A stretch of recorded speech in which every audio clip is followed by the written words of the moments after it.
এই যে শবে বরাত আসছে, ভাগ্যে ভালো কিছু লেখা হয় শবে বরাতে, এই বিশ্বাস থেকে হুমড়ি খেয়ে মানুষ মসজিদে আসে, ঠিক না ঠিক? ভাগ্যে ভালো কিছু লেখা হয় কবে? একটা হলো মানুষের সৃষ্টিরও 50,000 বছরে আল্লাহ তাআলা ভাগ্য নির্ধারণ করেছেন। আরেকটা হলো প্রতি বছর যেই রাতে আল্লাহ কোরআন নাজিল করেছেন, আল্লাহ সূরা দুখানে বলেছেন সেই রাতে অর্থাৎ লাইলাতুল কদরে আল্লাহ তাআলা সব গুরুত্বপূর্ণ বিষয় ধার্য করেন। শবে বরাত যেটাকে আমরা বলি মধ্য শাবানের রাত, এই রাতে ভাগ্য নির্ধারণ হয় এই মর্মে বিশুদ্ধ হাদিস বর্ণিত নাই।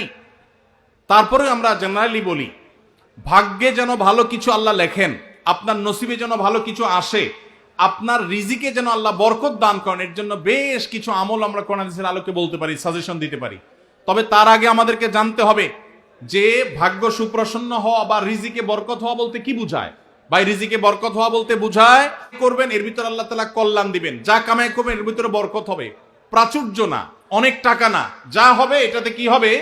বরকত হবে। আমরা কি বরকত চাই না সম্পদ বেশি চাই? বরকত চাই। বরকত যদি চান, এক নম্বর হলো ঈমান এবং তাকওয়া লাগবে। আল্লাহ বলেছেন ওয়ালাউ আন্না আহলাল কুরআন আমানু ওয়াত্তাকাও লাফাতাহনা আলাইহিম বারাকাতিম মিনাস সামা। যদি কোনো জনপদের লোকেরা ঈমান আনে, আল্লাহর ভয় অন্তরে লালন করে, আল্লাহ বলেছেন আসমান থেকে বরকতের সব দুয়ার খুলে দেওয়া হবে। এজন্য ভাই, ঈমান যদি থাকে, তাকওয়া যদি থাকে, গুনাহমুক্ত জীবন গড়ার সংকল্প যদি থাকে, বরকত আসবে জীবনে। নাম্বার 2, ইস্তেগফার বেশি বেশি করলে, আল্লাহ বলেছেন সূরা নূহের মধ্যে যদি কেউ ইস্তেগফার করে, নূহ আলাইহিস সালাম তার জাতিকে বলেছেন ফাকুল তুস্তাগফিরু রাব্বাকুম ইন্নাহু কানা গাফফারা ইউরসিলিস সামাআ আলাইকুম মিদরারা ওয়া ইমদিদুকুম বিআমওয়ালিন ওয়া বানিন ওয়া ইয়াজআল লাকুম জান্নাতিন ওয়া ইয়াজআল লাকুম আনহারা।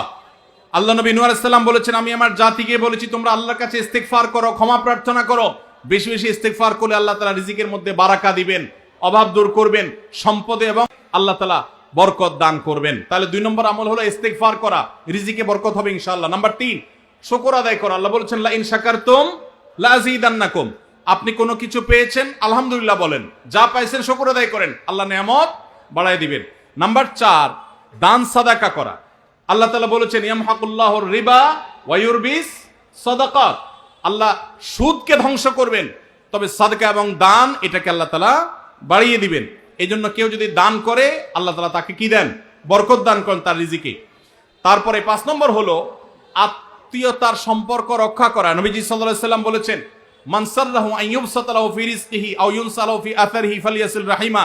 যে ব্যক্তি চায় তার আত্মীয়তার সম্পর্কে, যে ব্যক্তি চায় তার হায়াতে বরকত হোক, তার রিজিকে বরকত হোক, সে যেন আত্মীয়তার সম্পর্কের সাথে সম্পর্ক ভালো রাখে, আত্মীয়দের সাথে অর্থাৎ রক্ত সম্পর্কে আত্মীয়দের সাথে যেন সম্পর্ক কানেক্টেড রাখে, বিচ্ছিন্ন না করে, তাহলে তার রিজিকে এবং হায়াতে বরকত হবে।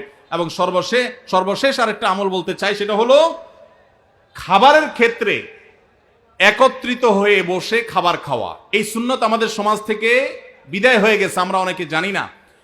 আবু দাউদের একটি হাদিস বর্ণিত হয়েছে, নবীজি সাল্লাল্লাহু আলাইহি সাল্লামের কাছে এক ব্যক্তি বললেন হে আল্লাহর রাসূল, আমরা খাই কিন্তু অনেক খাওয়ার পরেও পরিতৃপ্ত হই না, পেট ভরে না, খাবারের চাহিদা পরিপূর্ণ মিটে না, কারণটা কি? নবীজি সাল্লাল্লাহু আলাইহি সাল্লাম বলেছেন তোমরা সম্ভবত আলাদা আলাদা প্লেটে খাও, আলাদা আলাদা সিঙ্গেল খাও। তখন নবীজি সাল্লাল্লাহু আলাইহি সাল্লাম বলেছেন তোমরা সবাই একসাথে খানা খাবে, আল্লাহ তাআলা তোমাদের খাবারে বরকত দান করবেন। একসাথে খানা খাবে এবং বিসমিল্লাহ বলে খাবে, এই 2টা কাজ করলে আল্লাহ তাআলা তোমাদের খাবারে বরকত দান করবেন।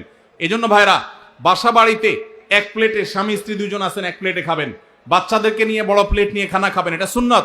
নবীজি সাল্লাল্লাহু আলাইহি সাল্লাম উৎসাহ দিয়েছেন, কিন্তু আমাদের সমাজ থেকে এটা এখন হারিয়ে গেছে, নাই বললে চলে। আমরা সবাই যার যার মতো খানা খাই।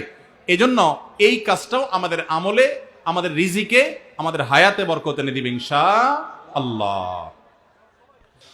সুদে টাকা লাগায় এমন ব্যক্তি সমাজে বিচার করে, তার বিধান কি? সুদে টাকা লাগায় এই রকম আসামি থাকলে তার নিজেরই তো বিচার করা উচিত, সে আবার কিসের বিচার করবে?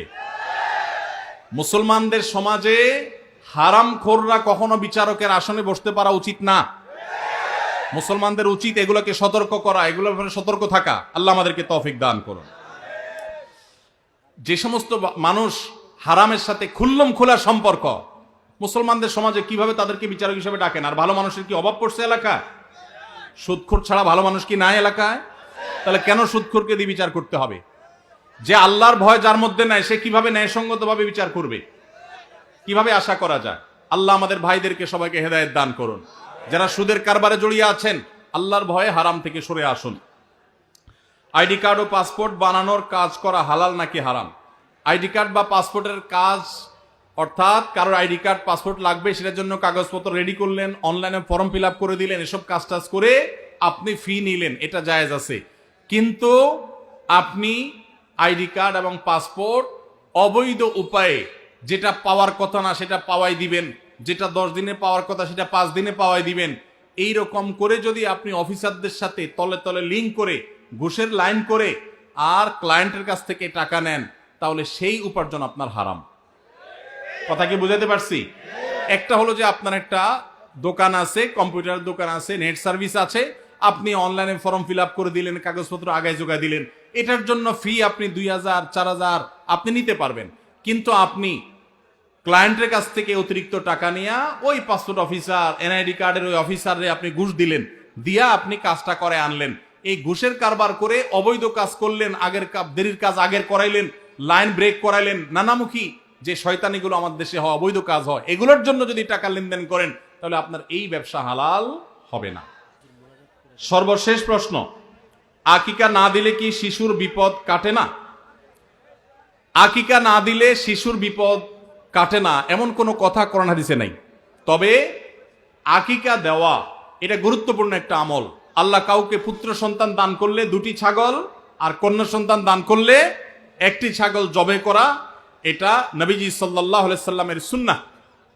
এটা জন্মের 7ম দিনে, না হলে 14তম দিনে, না হলে 21তম দিনে করবেন। সেটাও যদি কোনো কারণে না হয়, পরে যে কোনো সময় করলেও আদায় হয়ে যাবে। এমনকি কারোর শিশুকালে যদি আকিকা দেওয়া না হয়, বড় হওয়ার পরে তার আকিকা দিলেও আদায় হয়ে যাবে। এই আকিকা এটা না দিলে যে বিপদ কাটে না এরকম কোনো কথা নাই। তবে হ্যাঁ, বিভিন্ন হাদিসে নবী সাল্লাল্লাহু আলাইহি সাল্লাম বলেছেন, কুল্লু গোলামিন মুরতাহানুন বিআকিকাতিহি, বাচ্চার এটা আকিকার উপরে সে অনেকটা ডিপেন্ডেন্ট থাকে। এই হাদিসের ব্যাখ্যা অনেক মুহাদ্দিসরা বলেছেন, আকিকা না দিলে, আকিকা দেওয়ার ফলে সে বিভিন্ন ক্ষয়ক্ষতি থেকে বেঁচে থাকতো। অনেকে বলেছেন শয়তানের কুমন্ত্রণা থেকে বেঁচে থাকে আকিকার মাধ্যমে, এটা থেকে সে আর বাঁচতে পারে না, ওই ক্ষতি তাকে স্পর্শ করার সম্ভাবনা থাকে। তবে কেউ আকিকা দিতে পারলো না, অন্য কোনো আমল করলো তার সন্তানের জন্য, আল্লাহ তাআলা তাকে সেভ করতে পারেন।